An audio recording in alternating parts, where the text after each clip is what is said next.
आखिर पूरी दुनिया के सामने कोई इतना बड़ा सच क्यों छिपा कर रखेगा? या तो ये सबसे छल कर रहा है या फिर सबने इसके साथ छल किया है।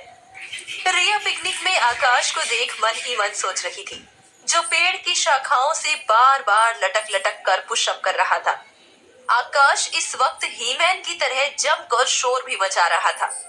कैंप फायर के पास बैठा डीके आकाश को इस तरह उछलते कूदते देखकर बहुत खुश था। डीके ने पास में ही बैठी रिया को देखे बिना मुस्कुरा कर कहा, सर को इतना खुश और इतना आजाद पहले कभी नहीं देखा। रिया ने आकाश की सच्चाई जानने के मकसद से डीके से कहा, मैंने भी मिस्टर ओबरॉय को इतना बड़ा छल करते हुए पहले कभी नहीं देखा। डीके ने रिया को देखते हुए कहा, रिया, आप ये जानकर बिल्कुल भी खुश नहीं है कि आपके हस्बैंड मिस्टर ओबरॉय अपाहिज नहीं है? रिया ने तुरंत जवाब देते हुए कहा, डीके, मिस्टर ओबरॉय मेरे हस्बैंड है, यही सबसे बड़ा दुख है मेरे लिए। मुझे नहीं पता मिस्टर ओबरॉय के मन के अंदर कौन बैठा है, एक नादान छोटा सा बच्चा जो बात बात पर फूट फूट कर रोता है, या फिर एक शैतान जिसे लोगों को रुलाने में मजा आता है। और ना जाने कौन कौन से राज छिपाए बैठे हैं ये अपने मन के अंदर। डीके ने रिया को शांत करने के इरादे से कहा, रिया, आप कुछ ज्यादा ही सोच रही है। मिस्टर ओबरॉय इतने कमजोर नहीं जो किसी के सामने आंसू बहाए। वो इतने बुज़दिल भी नहीं कि किसी कमजोर को आंसू बहाने पर मजबूर करे। रिया समझ गई थी कि डीके ने आकाश को कभी टूटते हुए नहीं देखा, और फिर रिया आकाश को देखने लगी। उसने मन ही मन कहा, अगर डीके मिस्टर ओबरॉय के करीब होकर तुम कभी नहीं समझ पाए तो शायद मैं भी कभी नहीं समझ पाऊंगी। पिकनिक को कुछ दिन हो गए। अब रिया ओबरॉय मैंशन से ऑफिस के लिए निकल रही थी। ओबरॉय मैंशन के बाहर डीके कार लेकर खड़ा था। जैसे ही रिया कार के पास पहुंची, व्हीलचेयर पर बैठे आकाश ने रिया की तरफ देखकर कहा, रिया, मेरी हेल्प करोगी?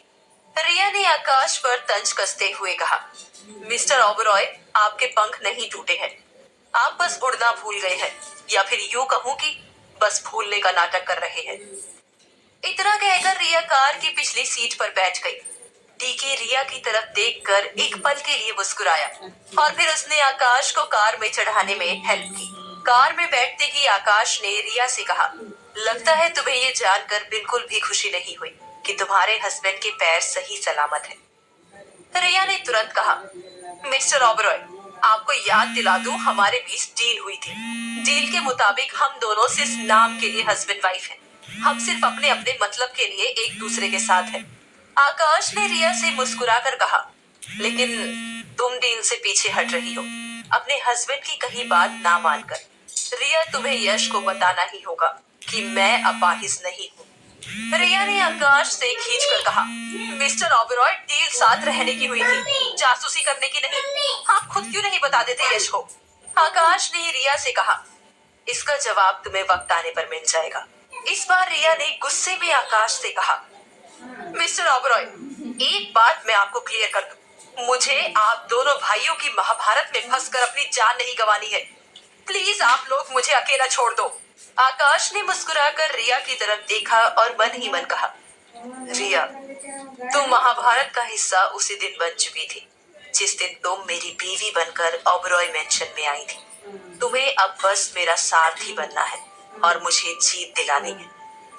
ऑफिस के बाहर कार से उतरकर रिया और आकाश अंदर जाने लगे। रिया ने अभी भी आकाश को व्हील चेयर से ले जाने से मना कर दिया। रिया आगे आगे चलने लगी और आकाश व्हील चेयर पर पीछे पीछे। तभी रिया को यश दिखा। यश को देखकर रिया की उस रात की याद ताजा होने लगी और वो घबरा गई। वहीं यश रिया को देखकर मुस्कुरा दिया। रिया को असहज करने के इरादे से जानबूझकर वो उसकी तरफ आ गया। उसने रिया के पीछे जाकर आकाश की व्हील चेयर को पकड़ लिया। यश के पास आते ही रिया ने यश पर तंज कसते हुए कहा, यश, तुम्हारे चेहरे पर क्या हुआ? लगता है किसी ने बहुत तगड़ा बजाया है तुम्हें, शादी के ढोल की तरह। वैसे हुआ क्या है? ये सुनकर यश एक पल के लिए चौंक गया। उसने मन ही मन सोचा, रिया तो नशे में बेहोश थी, फिर उसे कैसे पता लगा कि मुझे किसी ने पीटा है? कहीं आकाश? नहीं नहीं, ये लंगड़ा कैसे हो सकता है वहां? इससे पहले कि यश कुछ कहता, आकाश ने यश से कहा, यश, मुझे मेरे कैबिन पहुंचने से पहले इस क्वार्टर की सेल्स रिपोर्ट अपनी टेबल पर चाहिए, अभी के अभी। यश ने दबी जुबान में आकाश से कहा, जी भैया, मैं लाता हूँ। वही रिया ने यश को देखकर ना जाने क्यों आकाश का दामन थाम लिया था। रिया ने तो आकाश को यश से उसे बचाने के लिए अभी तक थैंक यू भी नहीं बोला था। वो आकाश के अपाहिज ना होने का सच यश के सामने आ जाने से भूल सी गई थी। आकाश की व्हीलचेयर को आगे बढ़ाकर रिया ने उससे कहा, मिस्टर ओबरॉय, थैंक यू मुझे इसको फेस करने से बचाने के लिए। रिया की बात सुनकर आकाश मुस्कुरा दिया और उसने रिया से कहा, तुम्हें तो बचाना ही था रिया, बीवी हो तुम मेरी। वैसे यश से रिपोर्ट लेने के बाद मेरा सच बताना मत भूलना।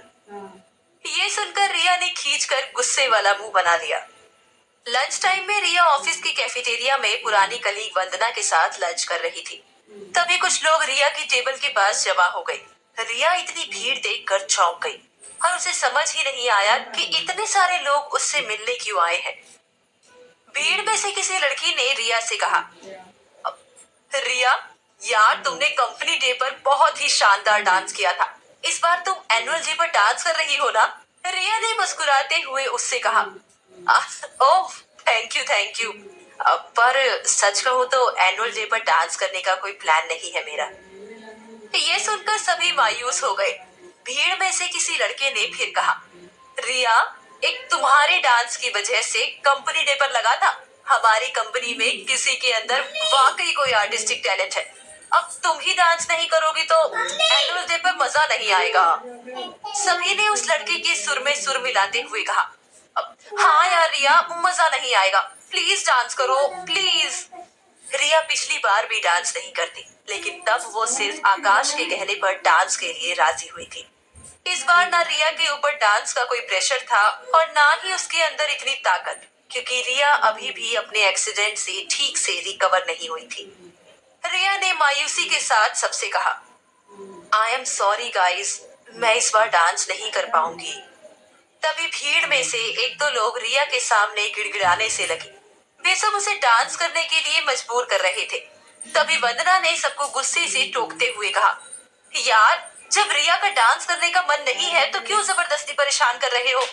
प्लीज हमें शांति से लंच करने दो। ये सुनकर सभी ने रिया और वंदना को अकेले छोड़ दिया। अपने केबिन में आकाश सारी रिपोर्ट्स पढ़ रहा था। उसे डर था कि इन्वेस्टर इस क्वार्टर की सेल्स रिपोर्ट पढ़कर डर जाएंगे। खुराना को उसने खुश कर दिया था, लेकिन बाकी के इन्वेस्टर्स को खुश रखना भी आकाश के लिए जरूरी था। तभी डीके ने अंदर आकर कहा, सर, ऑफिस में रिया के डांस करने को लेकर माहौल गर्म है। इस पर आकाश ने थोड़ा खींच कर कहा, डीके, रिया की बात बाद में भी कर लेंगे तो कोई प्रॉब्लम नहीं होगी। इस वक्त प्रॉब्लम है बाकी के इन्वेस्टर का भरोसा कैसे जीता जाए। डीके ने तुरंत आकाश से कहा, सर, रिया के डांस से इस बार फिर प्रॉब्लम सॉल्व हो सकती है। ये सुनकर आकाश ने डीके की तरफ देखकर पूछा, प्लीज एक्सप्लेन। डीके ने उत्साह के साथ आकाश से कहा, सर, इन्वेस्टर यही देखना चाह रहे हैं कि इस कंपनी के लोगों को आप पर कितना भरोसा है। यकीन मानिए, एनुअल में रिया का डांस देखने के लिए बहुत भीड़ होने वाली है और भीड़ देखकर इन्वेस्टर को यही लगेगा कि कंपनी के लोगों को आप पर भरोसा है। इसीलिए हर कोई एनुअल डे का हिस्सा बनने आया हुआ है। ये सुनकर आकाश के चेहरे पर मुस्कान आ गई और उसने कहा, बहुत खूब डीके, आइडिया अच्छा है, लेकिन क्या वो डांस के लिए राजी होगी? बाहर अपने केबिन में रिया रिपोर्ट बनाने में लगी हुई थी। तभी डीके रिया के लिए कॉफी लेकर आया और उससे बोला, रिया, कॉफी ले लो, आकाश सर ने स्पेशली ऑर्डर की है तुम्हारे लिए। रिया ने डीके की तरफ देखा और कहा, ऑफिस में मेरे खाने पीने का ख्याल कब से रखने लग गए मिस्टर ओबरॉय? इस बात का डीके के पास कोई जवाब नहीं था। वो बस झूठी मुस्कान के साथ रिया के थोड़ा पास आकर बैठ गया। कुछ देर की शांति के बाद डीके ने रिया से कहा, रिया, सर चाह रहे थे कि तुम एनुअल डे पर डांस करो। रिया ने गुस्से में डीके की तरफ देखा और कहा, डीके, मैंने मिस्टर ओबरॉय के इशारों पर नाचना छोड़ दिया है। मिस्टर ओबरॉय को कह देना कि मेरा अब डांस करने का कोई इरादा नहीं है। और फिर रिया ने कॉफी का घूंट पिया और उसे दूर हटाते हुए कहा, कॉफी बहुत कड़वी है। डीके समझ गया कि रिया इस बार मिस्टर ओबरॉय के कहने पर डांस नहीं करने वाली। वहीं गिन्नी अपनी बुटीक में एक कस्टमर के हेयर स्ट्रेट कर रही थी। तभी उसके फोन पर आर्यन के मैसेज का नोटिफिकेशन आया। गिन्नी ने मैसेज खोलकर देखा। मैसेज में आर्यन ने लिखा था कि उसे गिन्नी का रिकॉर्डेड वीडियो चाहिए। मैसेज पढ़कर गिन्नी ने अपना फोन गुस्से में डेस्क पर पटक दिया और फिर से काम पर लग गई। लेकिन काम पर गिन्नी का मन ही नहीं था आज। जब से आर्यन ने गिन्नी को ब्लैकमेल किया था, तब से गिन्नी की रातों की नींद गायब हो चुकी थी। कस्टमर के बालों पर स्ट्रेटनर लगाते हुए गिन्नी ने मन ही मन सोचा, गिन्नी, अगर तूने वीडियो नहीं बनाई तो मुझे बुटीक में लगाया हुआ आर्यन का सारा पैसा उसे वापस देना पड़ेगा। अब कहाँ से वापस करेगी तू आर्यन के पैसे? पर चाहे कुछ भी हो, रिया को धोखा नहीं दे सकती तू। गिन्नी ये सब सोच ही रही थी कि उसे जलने की बदबू आई। इससे पहले कि वो कुछ सोचती, कस्टमर ने गिन्नी से चिल्लाते हुए कहा, ध्यान कहाँ है तुम्हारा? बाल जला दिए तुमने मेरे, हटो, मुझे नहीं करवाना है तुमसे। इतना कहकर कस्टमर गुस्से में दुकान से चली गई। गिन्नी ने मन ही मन सोचा, मुझे इस मुसीबत से जल्द ही छुटकारा पाना होगा, रिया से बात करनी ही होगी। गिन्नी ने स्ट्रेटनिंग मशीन डेस्क पर रखी और बुटीक से चली गई। ग्लैम कॉस्मेटिक पहुंचकर गिन्नी ने देखा ग्राउंड फ्लोर के रिसेप्शन पर बहुत भीड़ थी। सभी लोग रिया को घेरे हुए थे। भीड़ में खड़ी एचआर नमिता रिया से कह रही थी, रिया, प्लीज तुम्हें डांस करना ही होगा। मेरे पास फ्लोर के ऑलमोस्ट सभी लोगों की रिक्वेस्ट आई है। रिया ने नमिता से साफ साफ कह दिया, नमिता, थैंक यू मुझे इस लायक समझने के लिए, लेकिन प्लीज समझने की कोशिश करो, मैं डांस नहीं कर सकती। तभी किसी दूसरे ने कहा, अगर रिया डांस नहीं करेगी तो हम भी नहीं आने वाले। रिया भीड़ के बीच बुरी तरह घिर चुकी थी। वो अब काफी असहज हो रही थी। ऑफिस के बाहर खड़े डीके ने चिंता के साथ आकाश से कहा, सर, रिया को ले आऊं क्या वहां से बाहर? आकाश ने डीके से कहा, नहीं, रहने दो। अगर रिया नाचेगी तो अपनी किस्मत भी नाचेगी। वहीं गिन्नी को एहसास हो गया कि इस वक्त रिया से मिलना मुमकिन नहीं है, इसलिए वो उल्टे पांव वहां से वापस चली गई। क्या रिया एनुअल में डांस करेगी? क्या गिन्नी रिया के खिलाफ जाकर वीडियो रिकॉर्ड करेगी? क्या रिया आकाश के अपाहिज ना होने का सच यश को बताएगी? जानने के लिए सुनते रहिए बंदनी।